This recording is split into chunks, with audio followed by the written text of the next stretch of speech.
Монгол улсын боловсролын салбарын технологийн зүрх буюу цахим шилжилтийн гол тулгуур болсон боловсролын мэдээллийн технологийн төвийн үйл ажиллагаа болон бидний хүрсэн үр дүнг товч танилцуулъя.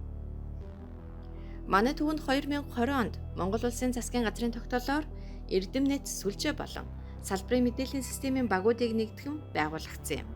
Өнөөдөр бид 5 үндсэн хэлтгс 66 нарийн мэрэгжлийн инженер мэрэгжилтнүүдтэйгээр боловсролын салбарын цахим шилжилтийг үндэсний хэмжээнд цогцоор нь хариуцсан ажиллаж байна.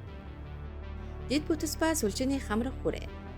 Бид зөвхөн нийслэл хотод төдийгүй Монгол орны өнцөг булан бүрт хүрч ажиллахыг эрмэлздэг.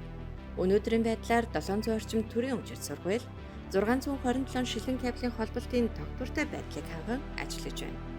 Сүлжээний дэд бүтэц хүрэх боломжгүй алслагдсан бүсүүдэд 52 Starlink хөрөмжөөр өндөр хурдны интернетийг амжилттай хүргэлээ. Gigamaps системээр дамжуулан 800 гаруй хичээлэн байрны сүлжээг 24/7 цагийн турш бодит хугацаанд хянаж байна. Олон улсын түвшинд бид тэн сүлжээнд нэгдснээр Монголын баг судлаачдад дэлхийн өндөр хурдны судалгааны сүлжээнд хандах алтан боломжийг бүрдүүлсэн юм. Системийн экосистем буюу их өгөгдөл.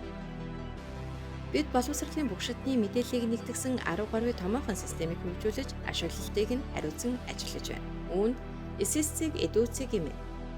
Сургуулийн өмнөх болон ерөнхий боловсролын удирдлагын үндсэн систем. Химисцэг эдүү цэгимэн. Дэд боловсролын удирдлагын систем.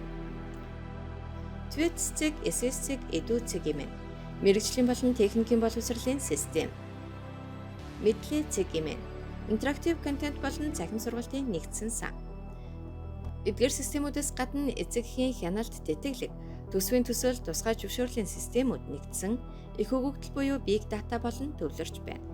Энэхүү цогц мэдээллийн сан нь бодлого тодорхойлогчдод бодит тоон үзүүлэлтэд суурилсан оновчтой шийдвэр гаргахад гол хөшүүрэг болж байгаа юм. Аюулгүй байдал ба ирээдүйн зорилго. Сүлжээний өргөтгөл хийхээс гадна бид кибер аюулгүй байдал, өгөгдлийн нөхцөлд онцгой анхаардаг. Бид төрийн бусад системүүдтэй мэдээлэл солилцох замаар иргэдэд үзүүлэх төрийн үйлчилгээг илүү шуурхай хөнгөвчлөхийг зорж байна. Бидний эцсийн зорилго бол технологийн дэвшлэр дамжуулан боловсролын хүртээмж чанарыг шинэ түвшинд гаргах юм.